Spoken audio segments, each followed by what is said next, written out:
هنتكلم النهاردة عن ظاهرة أذاقت وأمرت بالشباب وأمرت بكبار السن. هنتكلم النهاردة عن إزاي تبقى كاريزما مصطنعة في مصر، إزاي تبقى مروان موسى. بس عجبتك في اغنيه مش من كلماتك، بس عجبتك في السيزون ده. تقول لي هي اغنيه ايه؟ للي مش عارفه، ده مصطفى حدوتة، كاتب، شاعر، ملحن، آه شاب شاب مصري من الشباب المكافح. كتب أغاني لنجوم كتيرة زي حسن شاكوش، أغاني عالمية طبعا، حمو بيكا، حسن شاكوش، عمر كمال، عمرو دياب، أصالة، أنغام، أحمد عز، أحمد عز بتاع الحديد. أغنية مش من كلماتي. هو أنا مش بيعجبني غير كلماتي بصراحة. وأنا مش بيعجبني غير كلمات الصراحة، مسمعش غير نفسي، يوم ما أجي أتمزج متمزجش غير بنفسي. للأسف للأسف، لا مش نرجس. للأسف للأسف، مش نرجسية خالص. هو أنا كده، الشط والسيجارة، وأفتح الراديو وأقعد أسمع كلماتي وأتمزج. يعني أنا ما بيعجبنيش غيري. يعني أعمل إيه؟ حتى الإف سرقه من عمرو أبو جليل. ايه ده، الصورة معبرة.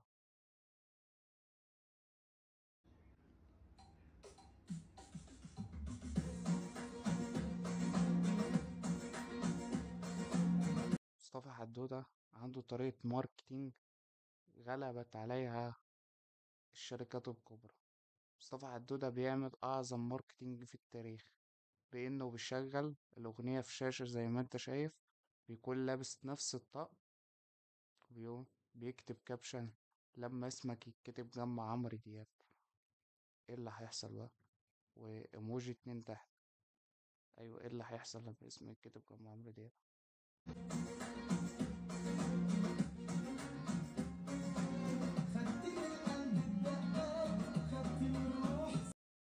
حتى بيعمل أداء عمرو دياب، يعني مش حاجة هتعدي كده، لأ، أداء.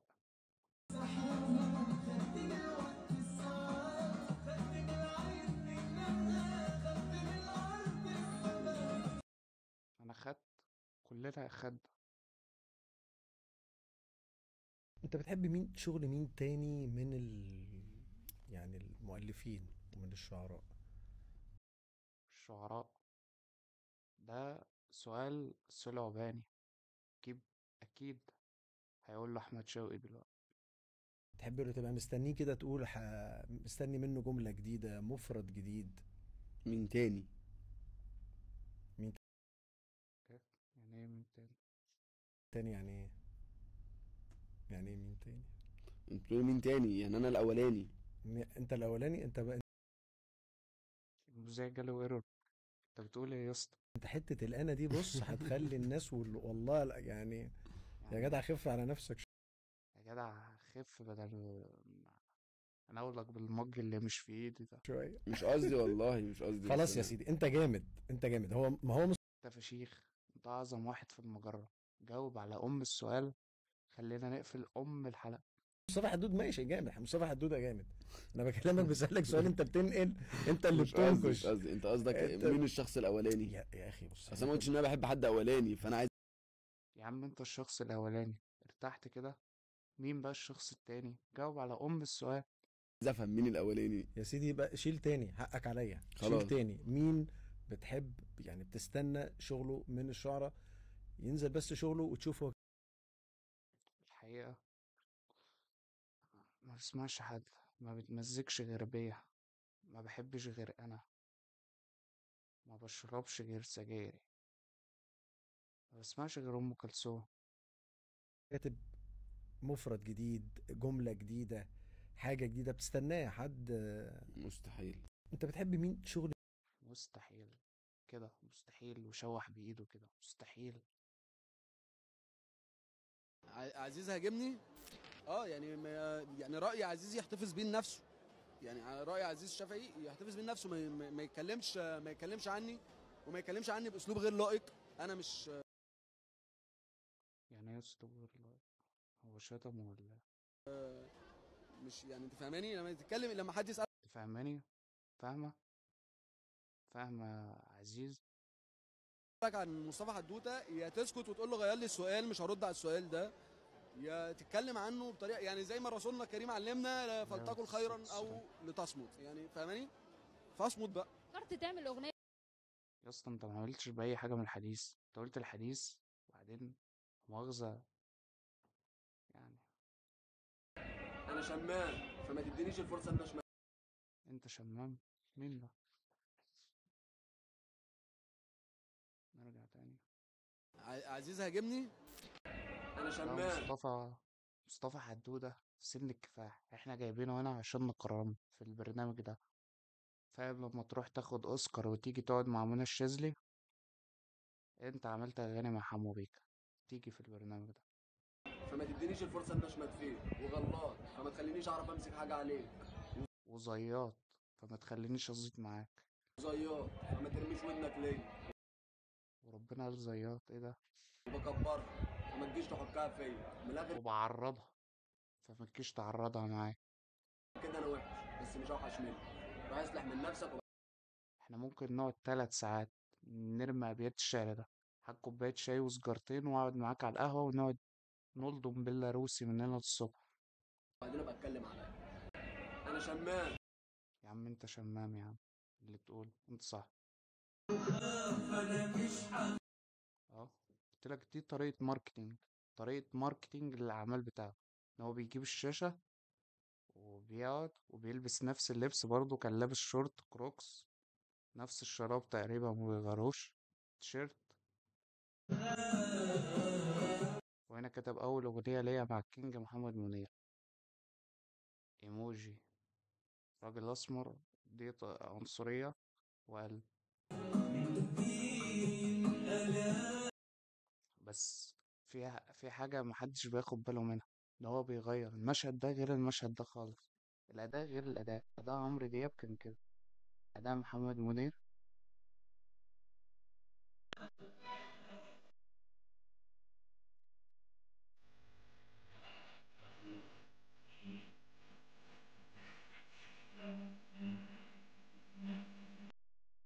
هو النية كانت محمد منير، بس هي قلبت معاه على فين بوي تقريبا أو حاجة. انا احلى شاعر في مصر، اقوى شاعر في مصر، اقوى شاعر في البلد، ومتاكد ان انا اغنيتي احلى. أنا سمعت الكلام ده فين قبل كده؟ أنا حاسس مصطفى حدودة ده ملخصه، وأنت رايح التأجيرة بتفتح يوتيوب وبتعمل مهارات نيمار على مهرجان عالم فاسد. عالم فاسد. مصطفى حدودة بقى قبل أي لقاء صحفي بيفتح اليوتيوب ويسرش كيف تصنع محمود حميدة في 30 ثانية. هي بتقلب معاه محمود حميدة إن هي محمود حميدة، بس بتقلب معاه شريف منير. اغنيه في الالبوم يعني عمرو دياب مفيش حد جنبه، عمرو دياب عايز ينجح، مصطفى عايز عايز ينجح. يا اسطى انت كداب، يا اسطى يا اسطى انت كداب. في 3 أغاني انت أغنيتك تقريبا سبوتيفاي جايبها اللي قبل الأخيرة. يا اسطى انت كداب يا اسطى. في أغنية خطفوني، في أغنية بعدها. الحقيقة أنا بسمعش عمرو دياب يعني الحقيقة. بس احنا عايزين نفس الحاجه، اكتب مخاصماك ومشاعر الانثى لما بتتدلع، وانا راجل انت فاهم، اكتب وأنا راجل، خدت بالك انت من الجزئية دي؟ هو راجل. موافقه الانغام، واحس مشاعر انثى متدمره، اكتب أنثى اصاله أنثى أنثى أنثى. ومشاعر انت فاهم، انا شايف نفسي انا بعرف اعمل كل حاجه، فاهم؟ ومحدش بيعرف يعمل، كل واحد تلاقيه مميز بس ما فيش واحد يعرف يعمل كل ده، فانا عشان كده مش شايف حد كراجل حاسه هيقول فاهم دلوقتي. شاعر. دي مهنتك، هي مهنه دلوقتي. اه طبعا احنا فنانين وده فن بس انت طالما شاعر يعني دلوقتي، فلان عدى بموقف انت تحس بالموقف اللي انت ما عدتش بيه، اللي يا اسطى قول فاهم يا اسطى، يا اسطى ما تحرجنيش. هو اللي عدى بيه، وتعبر عنه وتكتب ده. غير كده انت مش شاعر. شاعر يعني بيستشعر مشاعر الاخرين ويفردها، يعبر عنها من خلال كلماته. كتبت اغنيه شاعر يستشعر مشاعر الآخرين ويكتبها ويعبر عنها في كلام. تقريبا جاب التعريف ده قبل اللقاء من شات جي بي تي ولا عبرت حاجة. عنك انت شخصيا. كل بس الاغاني ما ينفعش حد يبقى داخل كده ويقول له يعني معنى شاعر يقوم قايل له قصيدة.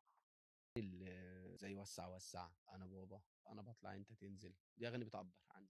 انا ايش انت هل مش فارقه معايا والله، ولا رايك ولا رايي ولا راي اي حد في الناس اللي قاعدين دي كلها، لا مؤاخذه يا جماعه. مش فارقه معايا.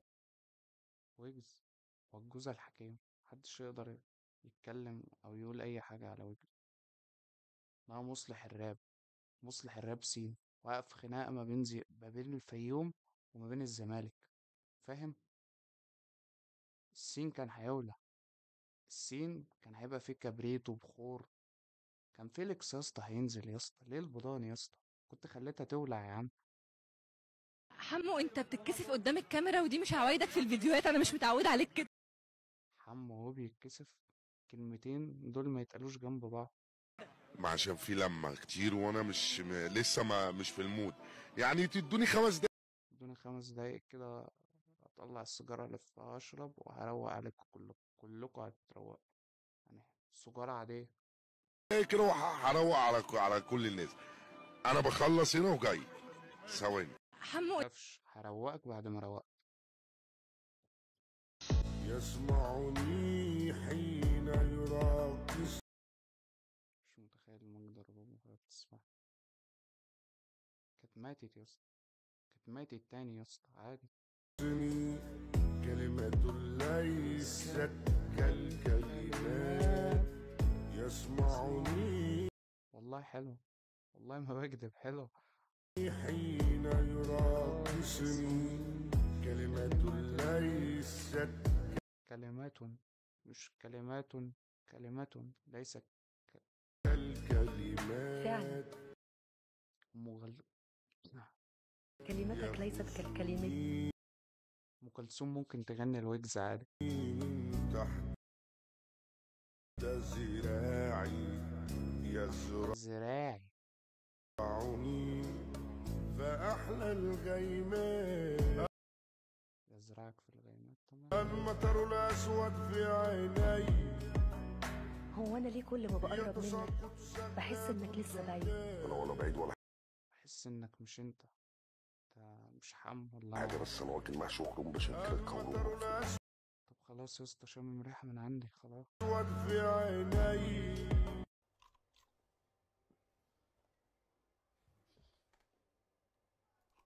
لا ياما عم حسن كده. لا والله لا والله ياما ابو والله. الكرم يا ابو حبيبي. الكرم والله الانتاج ده كله انت شايف بنفسك. بتاعك. طبعا. انت اللي صارف. ها انت اللي صارف. انا اللي صارف. اوعى تقول لي عايز ميه. معرفش ان حمو بيشرب بالشفشة، حطيت له حتة. انا جالي فكرة دلوقتي، تخيلت لو فكرة برنامج لمس مصر دلوقتي، لو جيت تعمل لقاء مع حمو في منطقته في اسكندرية على القهوة اللي بيقعد عليها، وتجيبوا نفس المذيع دلوقتي ويقعد معاه نفس القعدة ويصب له نفس بق المية، هل هنشوف نفس رد الفعل؟ هنشوف نفس رد الفعل؟ انا متخيل ان المذيع ده يعني يلحق اهله يترحموا عليه من دلوقتي. احنا ريقنا امنا نشف. لا بالعكس. ريق اللي طلع دين ابونا يا اخي، ما ينفعش كده. جابنا نشف. بعد التصوير على اي مكان عن طريق جدع اقعد بقى. يا جدع اقعد، طلع دي ديك ابونا يا جدع. وما تقول لي انت ما عملت تعمل لي كده. انت بق الميه يا عم، قاتل ازاي هنا عيب بقى. نرجع يا كمال، شيل الزعل ده كله. زعل ايه؟ لا ما تشيلش يا عم كمال. حول عليهم، هات اتحول. الميه. ده حمو الحقيقي. فوق بقى وخليك في حالك. لا مش هستحمل. طب لطل الودان عندي ممكن تفكر. قسما بالله قسما بالله. انت صادق يا اسطى، ما تقسمش يعني، ما تقسمش كتير يعني، انت صادق. لو اعرف الشخص ده مين، ولو اعرف هو مين، اعرف بيته فين واخطفه قسما. نفسي اعرف ليه بتروحوا، يعني ليه بتروحوا؟ بتشربكوا ايه عشان تروحوا؟ يعني في عمرو اديب، في منى الشاذلي، في سعاد يونس، في ناس كتير ممكن تروح تقعد تتكلم. طلعت ازاي، عملت ايه، ليه بتيجي البرنامج ده؟ ليه وانت عارف انك هتيجي هتتهزق وهيتمسك عليك حاجات؟ مش عارف بتعمل لهم ايه. قسما بالله اخطف. هي سايبة. سايبه بقى ان شاء الله، ان شاء الله اروح فيها. تخطف. تخطف مين؟ هي سايبة. ان شاء الله، ان شاء الله، ان شاء الله اروح بيه في السجن، ان شاء الله، ان شاء الله، ان شاء الله حبيبي، ان شاء الله. مشهد اوفر. تخطف مين؟ والله العظيم ليه ثلاثة احنا فين؟ قسما ليه احنا فين؟ تخطف مين؟ بتراب. المفروض تكتب كلمات لويجز بالله لو تقريبا. اعرف بيته فين اخطفه. تخطف مين؟ ليه احنا فين؟ ده بتلحنها له. يخطف مين؟ بقول لك ايه، عارفه السلسله اللي في رقبته اللي ما ايوه. بيقلعهاش؟ دي لا، اللي انهي جنبها. واحده يا حسن؟ الصغيره. مالها. عارفه مين اللي جايبها له؟ يا جماعه ده مين اللي جابها لك يا حسن؟ انا يا حبيبتي اللي جابها. خلص الموضوع. دي انت ايه مالها السلسله يعني. عارفه يا ريم مين جابها له؟ لا. طب ما تعرفيش هو ما بيقلعهاش من رقبته ليه؟ ما ايه؟ ما بيقلعهاش من رقبته ليه؟ يا عم الراجل حر، حر يلبسها يقلعها، انت مالك؟ ليه يا حسن؟ عادي، ما انا قلت لك انا بحبهم وكذا مره انت قلت لي على الحوار ده، قلت لك انا بحب خلاص حاجه بحب. بيحبها. مين جايبها له؟ ما يحب براحته. ما هو مين بيحب. مين جابها لك يا حسن؟ انا اللي جايبها. لا. زنقوا. هو محتاج ان حد يجيب له حاجه؟ قولي له مين اللي جاب لك السلسله؟ ما تقول يا حسن. مين ولا اقول انا؟ لا لو انت عارف لو انت عارف قول مين اللي انا جابها. عارف ما تقول. مش انت بس عارف. ريم ما تعرفش. طب ما تقول يا اسطى مين اللي جابها؟ ليه مقعدنا في اعصاب يا اسطى؟ هو احنا في فاينل ثانوي يا اسطى؟ ما تقول يا اسطى. عارفه انه عنده فيلا في التجمع؟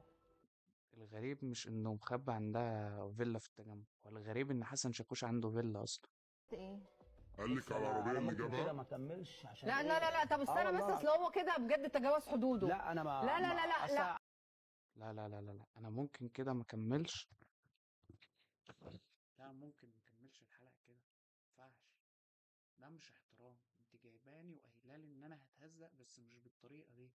انت ما قلتليش كده. انا همشي. همشي.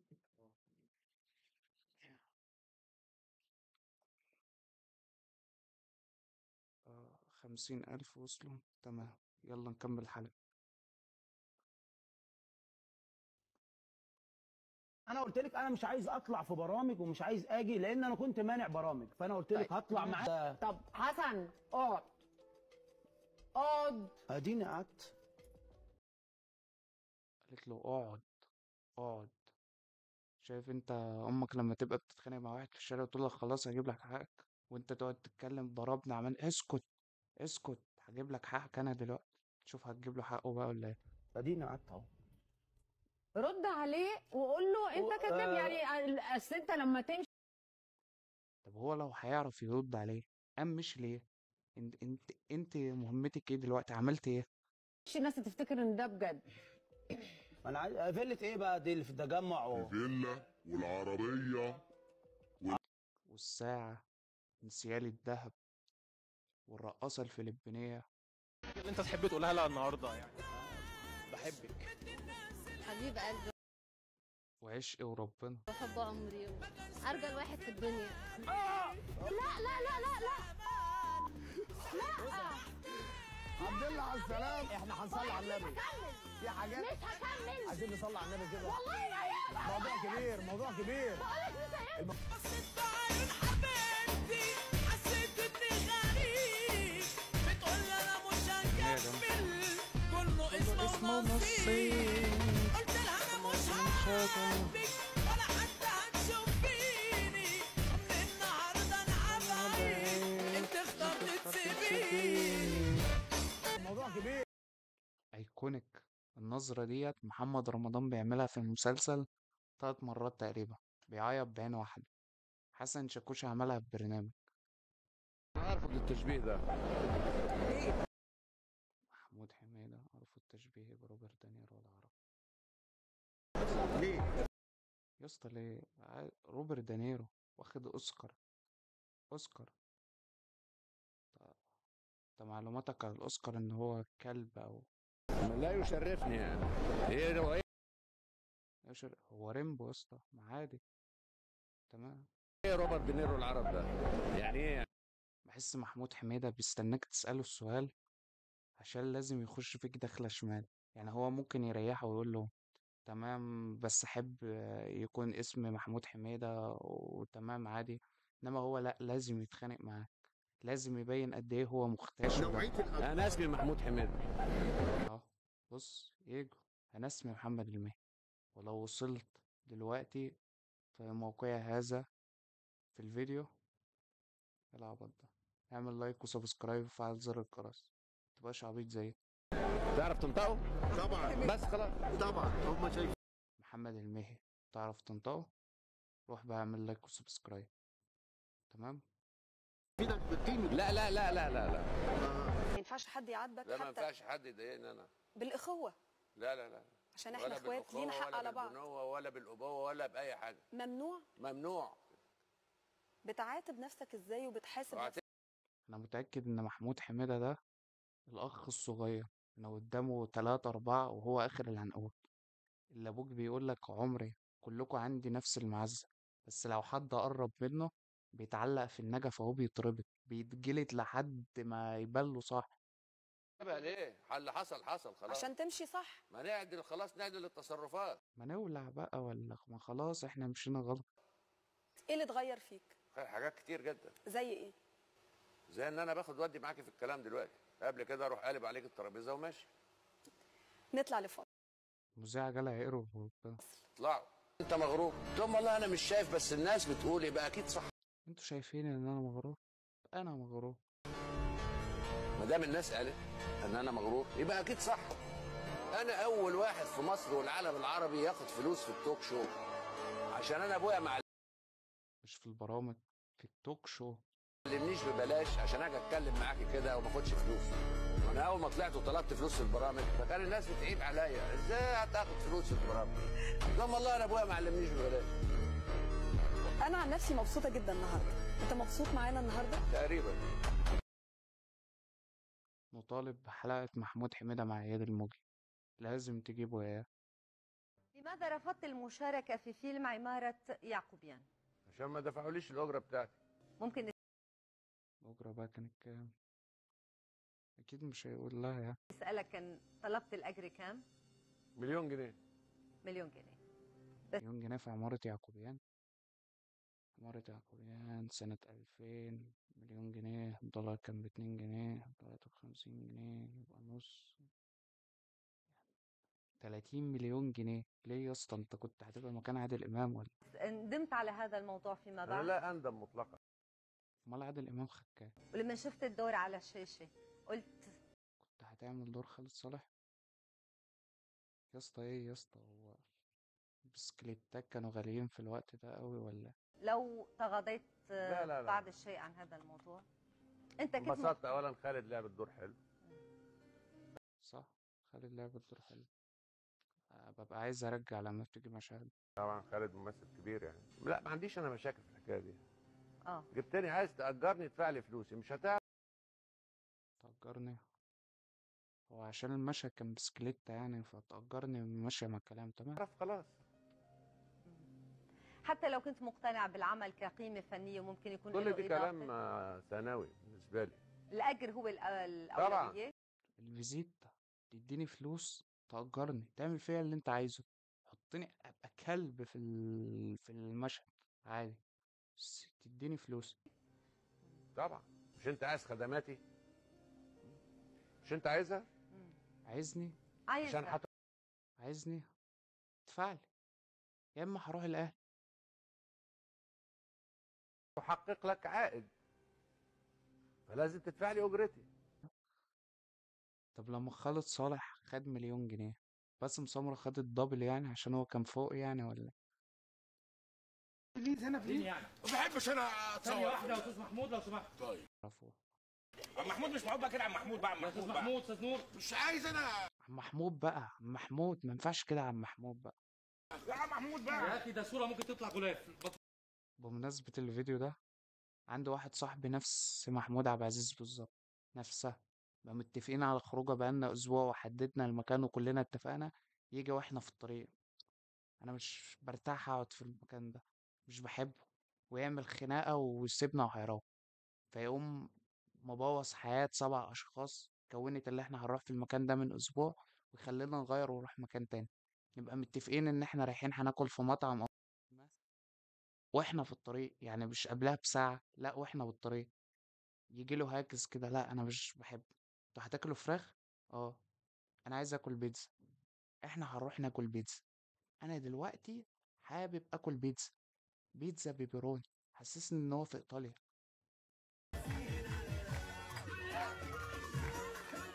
طز في الكاريزما، طز في اي حاجة، طز فيجو ده رقاصة يعني. انا ازعل من نفسي لو دي قدامي راسي.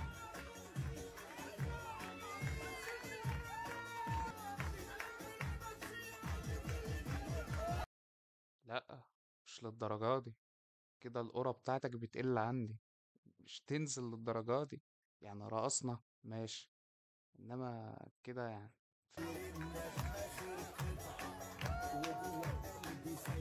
ايوه كده، نزلة بسيطة وقف ومشي. لا، حسين فهمي، لا حسين فهمي يعمل اللي هو عايزه يعني. حسين فهمي ممكن يخش دلوقتي في الفيديو عادي. ايه الاكله اللي هي بتفكرك بايام زمان، بايام طفولتك؟ ايه الاسئله البايخه؟ لا ليه في اكلات بتفكر ايه الواحد. اكله تفكرك بايام طفولتك؟ يا اسطى ايه البايخ في كده؟ ايه البايخ في كده؟ عادي، اكله. عرفنا انا اكلت ايه وانا عيل.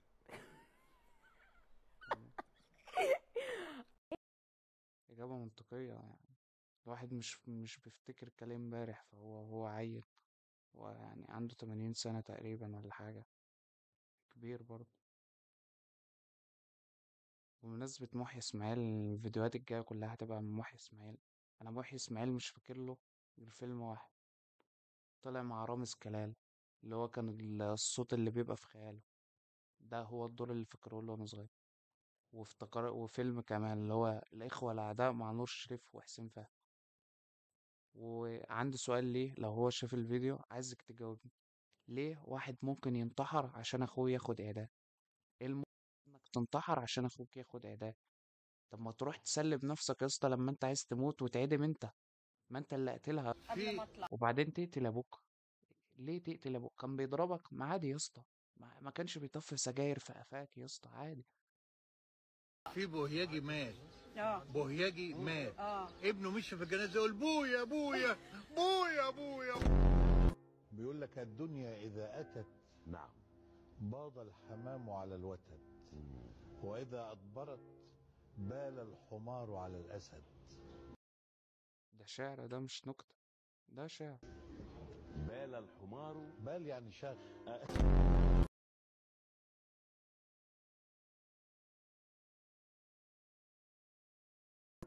واحد مؤدب بص في الساعة بتاعته لقاها واحدة، اتكسف. لا انا دلوقتي عرفت قيمة احمد سعد. انا احمد سعد يعني كانت بالسالب عندي في النكت بتاعته، دلوقتي قل شوية، قل بالسالب، لسه ما جابش الصفر. 5 نكت من دول وممكن يوصل للصفر عندي. شايفان ان انا قليط؟ انا مش قليط ولا حاجه. لا ابدا خالص، لا عمر. ولا قاعد كده خالص خالص، انت مش قليط، انت مش كريف ليه. انا مش بصلك بصة قرف وعايز اكلك بالنجفة في دماغك. عرفني ولا اي حاجه في الدنيا. عمري.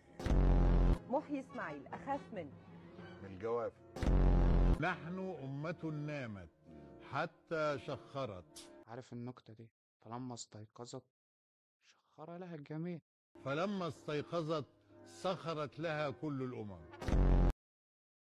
هو في برنامج ما كانش ينفع يقول شخر. المختلف يأتلف والمؤتلف يختلف، لكن فيه احترام. حلوه الجمله؟ والمختلف يختلف والمؤتلف يختلف. ايوه. طب عايز اسالك سؤال فلسفي يا ريت سؤالين. طب حاضر، بس خد الاولاني ويبقى التاني الحمي فيه. ايه سر محي بجد؟ يعني ركز معايا بجد يا محي، ما تقلش ما تقلش، مش قادرة يا محي، انا جبت اخر. في فتره في حياتك كنت بتنام في الدولاب. عمري. بينام في الدولاب ليه يا اسطى؟ هو ابو يوسف ما نمت في الدولاب. لا بيقولوا عليك انك كنت بتنام في لو الدولاب. القرآن جوه الدولاب. اللي تشوفه جوه او بره، اللي تشوفه. بيصور. حسبي الله ونعم الوكيل. طب يعني هنضطر ان احنا، طب ليه ايه ده؟ صورت اللي انا قلت لك عليه؟ يلا صور. ده بيصور، ده بيصور. انا ما قلتلكش صور. بتصورني صح؟ تمام. كمل بقى، كمل. الفضايح دي ما عاملين قعدة بطيخ، واستاذ محي عازمنا كتر خيره. انت عارف ان انا مبسوطة ان انا معاك وانا مبسوط اللي انت معايا برضه. بجد؟ جدا. الحمد لله. استاذ محي وانا والله وانا شيل ايدك. بتعزها جدا ايه يا اسطى؟ انت لسه عارفها من 5 دقايق تقريبا. امتى عزتها امتى؟ استاذ محي فقدت القدرة على النطق. انا شويه وهفقد القدره عن الانجاب، فانجزوا اللي لكوا دول، عايزين ننجح. انا الحقيقة لمسته في المهرجان، احنا في مهرجان الاقصر بالمناسبة، على المستوى الانساني، كمعلم، كراجل عنده خبرة، راجل تقعد تسمع وتتعلم منه. بيدي محاضرات فلسفه، محاضرات دين، محاضرات فن. قيصر. اتمنى ان انا في العمر ده ابقى زيك او نصك. ده في المشمش. طب يا اسطى جاملها، قول لها ان شاء الله اي حاجه هتبقى احسن مني، اي حاجه في المشمش. مش والله الراجل انت ده لا تصلح لاي شيء. كده لاي شيء. انا بحسها بتضحك وهي مش طايقه نفسها، يعني انا بحسها هي من جواها بتشتمه، وبعد اللقاء وهي مروحه بالعربيه طول الطريق وهي مروحه بتشتمه برضه. بس هي دلوقتي لازم تبقى اصلح لشيء. قربت اشخر. احيانا البني ادم بيبقى في علوم الطاقه الهنديه وفي علوم الطاقه المجوسيه الشاخره بتريح الاعصاب زي اليوجا كده، بتطلع كل الطاقه السلبيه وبتدخل طاقه ايجابيه. فاحيانا الشخير لما بتشخر بتريح اعصابك. في قاعدة كده انت واصحابك بتقعدوا 10 6 وتخشوا في مواضيع، وبعدين يبتدي الشخير، وبعدين كلكوا ترتاحوا وقولون يهدى. يا خوفي، يا خوفو، يا خفرة لآخر الأهرام وابتدى. حاسك لما تبقى رابر صغير عندك 8 سنين وتقول لابوك انا هبقى رابر كبير، فيجي خالك يزوركوا فيقول له انا ابني مغني. اطلع سمع خاله اللي انت بتقوله. فتبتدي بقى حالة الغناء العقابي دي اللي بيسمعها خالك وبيبقى هيموت بعدها. ابتدى. الفيديو ده هيتمسك عليك طول حياتك. ما تتضايقيش اذا كنت حاطط ايدي في جيبي. لا مش انا متضايق. مولود، يبدو ان انا مولود كده. حاولت كتير اشيلها، صدقيني ببقى محتاج عيل صغير كده يشيلها لي. لا اصل انت شايفاني ان انا عليط، انا مش عليط ولا حاجه. لا. استاذ محي اسماعيل هيشغل عيل صغير، انا ممكن اشتغل الشغلانه دي بس مش اقل من 10,000 جنيه، واشيل له ايده من البنطلون او من اي حته عشان يقعد في اللقاءات الصحفيه. فكر نفسه سنوب دوج. ابدا. متعاطف. انا مش متعاطف مع محي اسماعيل، يعني انا بدعي لرامز جلال اللي هو عمل معاه كده. تعال في حضني يا محي، 2 مخابيل هيحضنوا بعض. حبيبي يا محي، اي لاف حاسس محي اسماعيل هيسب له دلوقتي. يو. الحمد لله على السلامة. ما اوعى. ايوه كده. الف حمد لله على السلامة يا غالي. ما تدوس برجلك يا استاذ محي اسماعيل. افتكر ان انا قلت لك بلاش هتبالي. الحمد لله على السلامة. بطل شعر يا ابن انا القيصر يا اخي. يا عم الناس. انا القيصر يا اخي. يا ده انا القيصر. والمصحف عامل ده قيصر ولا ده قيصر ده ولا ده قيصر. قلبت القيصر عيش قيصر يا رام. كنت ماسك الفلوس مبلغ كبير، ابص له يلا بقى ابسطني، مستني اتبسط. ابسطني، بقول لك ابسطني، متخلينيش اتخانق معاك. ابسطني يا اسطى، ابسطني بقى يا اسطى، بقول لك يا اسطى ابسطني. مش عارف، مش حاسس بحاجه، متضايق لسه، وامسك الورقه ابص لها، ايه ده مش بتبسط ليه؟ دي ما جربتش تصرف الفلوس؟ ليه تقول لها اتبسط؟ جرب اصرفها. كانت نقطه انتقاليه في حياتي، ان الانبساط ملوش اي علاقه بحاجه ماديه. يا اسطى جرب اصرفها، جرب والله هتتحسن. يعني جرب كده وانت مكتئب، روح اشتري دوا اكتئاب. وانت بتعيط اشتري عربية لامبورجيني وعيط فيها، اكيد الحوار هيختلف. يعني تبقى متضايق في أوضة ضلمة ولا تبقى متضايق في عربية لامبورجيني؟ أندريا بام ده ملوش أي دعوة بالحلقة. أنا بحب بيرلو وعايز أفرجكوا على عصام لو وصلت الوقت ده من الحلقة ياريت تعمل لايك وسبسكرايب وتفعل زر الجرس.